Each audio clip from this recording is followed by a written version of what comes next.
وہاں کافر، مشرک، یہودی، عیسائی، ایسے باپ داداؤں کی پیروی سے منع کیا گیا جو جاہل ہیں، جنہوں نے شریعت کے خلاف کام کیے۔ ما کان لنا ان نشرک باللہ من شیء، ہمارے لیے ہرگز ہی جائز نہیں کہ ہم کسی کو اللہ کا شریک برابر ٹھہرائیں۔ ذالک من فضل اللہ علینا، یہ ہم پر اللہ کا فضل ہے، وعلی الناس، اور لوگوں پر بھی اللہ کا فضل ہے، ولکن اکثر الناس لا یشکرون، لیکن اکثر لوگ شکر نہیں کرتے۔ یا صاحب السجن، آپ نے انہیں اسلام کی دعوت دینے کے بعد اب آپ نے ان سے خواب کی تعبیر کو بیان فرمایا۔ آپ نے انہیں اپنا معجزہ کیوں دکھایا اور انہیں اسلام کی دعوت کیوں دی؟ آپ اللہ کی عطا سے یہ جانتے تھے کہ ان دونوں میں سے ایک 3 دن کے بعد آزاد ہو جائے گا اور دوسرا جو ہے وہ 3 دن کے بعد اسے قتل کر دیا جائے گا۔ تو آپ جانتے تھے کہ ایک جو مرنے والا ہے، تو آپ چاہتے تھے کہ مرنے سے پہلے اسے اسلام نصیب ہو جائے اور اس کا خاتمہ ایمان پر ہو۔ جب ان دونوں نے اسلام قبول کر لیا تو پھر آپ نے خواب کی تعبیر بیان کی۔ یا صاحب السجن، ابھی آپ وہی توحید کا درس دے رہے ہیں۔ اے قید کے دونوں ساتھیوں، ارباب متفرقون خیر ام اللہ الواحد القہار، ذرا بتاؤ تو صحیح، جدا جدا الگ الگ خدا اچھے یا ایک اللہ جو سب پر غالب ہے؟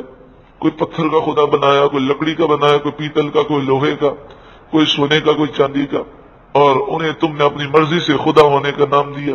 ما تعبدون من دونه الا اسماء سمیتموها انتم وآباؤکم، تم تو صرف ان جھوٹے ناموں کی پوجا کرتے ہو جو نام تم نے اور تمہارے باپ داداؤں نے خود رکھے ہیں، یعنی تم نے انہیں معبود کا نام دیا، حالانکہ ان کا معبود ہونا کہیں سے ثابت نہیں۔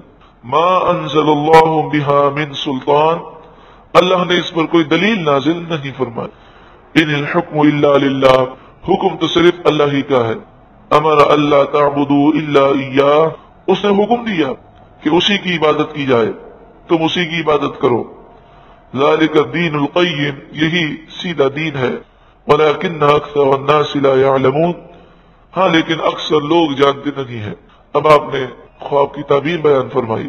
یا صاحب السجن، اے قید خانے کے دونوں ساتھیوں، اما احدکما فیسقی ربہ خمرا، بہرحال تم میں سے ایک اپنے بادشاہ کو وہ شراب پلائے گا، یعنی 3 دن کے بعد یہ آزاد ہو جائے گا، اس الزام سے یہ بری ہو جائے گا، اور پھر یہ بادشاہ کو دوبارہ شراب پلانے لگ جائے گا۔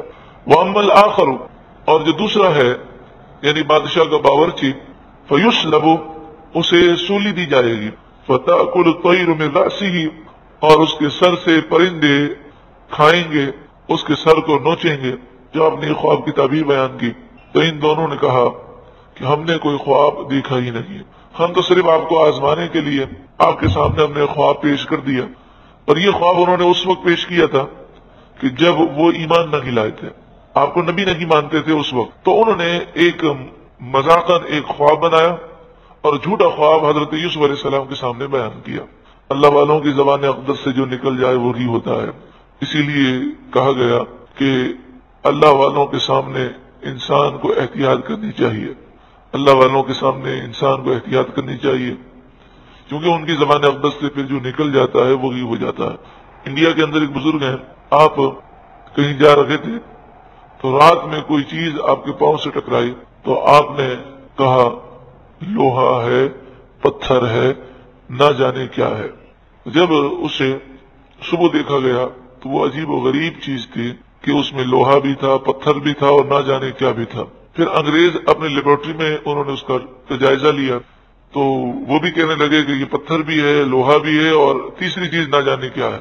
کہتے ہیں کہ آج تک وہ چیز موجود ہے اور آج تک سب یہی کہتے ہیں نہ جانے کیا ہے۔ تو یہ اللہ والوں کی زبان اقدس سے جو نکلتا ہے اور یہ رب کا کرم ہوتا ہے۔ تو آپ نے فرمایا کہ جو تم نے مجھ سے سوال کیا نا، اب تم نے خواب دیکھا ہے یا نہیں دیکھا ہے، دونوں صورتوں میں جو میں نے کہا وہی ہوگا۔ قضی الامر الذی فیہ تستفتیان، جس معاملے میں تم دونوں نے مجھ سے سوال کیا اس کا فیصلہ کر دیا گیا۔ وقال للذی ظن، اور وہ شخص جس کے بارے میں آپ کو یقین تھا انہ ناج منہما، کہ ان دونوں میں سے وہ نجات پا جائے گا، یعنی بادشاہ کا جو ساقی تھا، شراب پلانے والا، آپ نے اسے فرمایا اذکرنی عند ربک، اپنے بادشاہ کے سامنے میرا ذکر کرنا اور کہنا کہ ایک بے گناہ قیدی کئی سالوں سے قید میں ہے۔ فانساہ الشیطان ذکر ربہ، تو شیطان نے اسے بادشاہ کے سامنے ذکر کرنے سے بھلا دیا۔ فلبث فی السجن، تو یوسف علیہ السلام جیل خانے میں رہے بضع سنین، کئی سال، 5 سال تو ہو چکے تھے، اس واقعے کے بعد مزید 7 برس آپ جیل میں رہے، اس طرح ٹوٹل آپ 12 سال جیل میں رہے۔ اللہ رب العالمین کروڑوں رحمتوں کو نزول فرمائے حضرت یوسف علیہ الصلوۃ والسلام پر، کیسا وہ درس دے رہے ہیں کہ صرف گندی باتوں سے بچنے کے لیے جیل خانے کو آپ نے اختیار کیا، یعنی گندی باتوں کو سننے سے بھی ایسی نفرت ہے۔ اللہ رب العالمین کے صدقے میں ہمیں ایسی پاکیزگی نصیب فرما کہ ہمیں گناہوں سے گھن پیدا ہو جائے، اور کیسی گھن پیدا ہو کہ اگر گندگی کا ڈھیر لگا ہو اور اس میں ایسی گندگیاں پڑی ہوں کہ جن کا نام بھی لیتے ہوئے ہمیں الٹی آتی ہے، وہ گندگی کا ڈھیر ہو، اور کوئی ہمیں کہے کہ یہاں پر 1 منٹ کے لیے آپ کھڑے ہو جائیں، تو ہمیں کیسی نفرت ہوگی، کیسی گھن آئے گی، ہم وہاں 1 منٹ کے لیے کھڑے نہیں ہوں گے۔ جہاں پر میوزیکل پروگرام ہو، ناچ ہو، بے پردگی ہو، بے حیائی ہو، فحاشی ہو، عریانی ہو، جہاں پر گناہ کی باتیں کی جا رہی ہوں، اللہ کرے ہمیں اس سے زیادہ ان باتوں سے نفرت ہو جائے، گھن آ جائے۔ آج کی اس قرآن تفسیر میں ہم نے سیکھا کہ انسان جتنی بھی بڑی مصیبت میں ہو، اس کی سب سے بڑی ذمہ داری توحید کی دعوت دینا ہے، کیونکہ یہی تمام مسائل کا حل ہے۔ حضرت یونس علیہ السلام نے پہلے خواب کی تعبیر دی، مگر اس سے پہلے دین کی دعوت دی۔ یہی اصل سنت ہے۔ قرآن صرف سننے کے لیے نہیں بلکہ زندگی بدلنے کے لیے ہے۔ تفسیر کے اس حصے میں حضرت یونس علیہ السلام کی دین کی دعوت یا توکل میں سے کون سی بات آپ کو سب سے زیادہ پسند آئی؟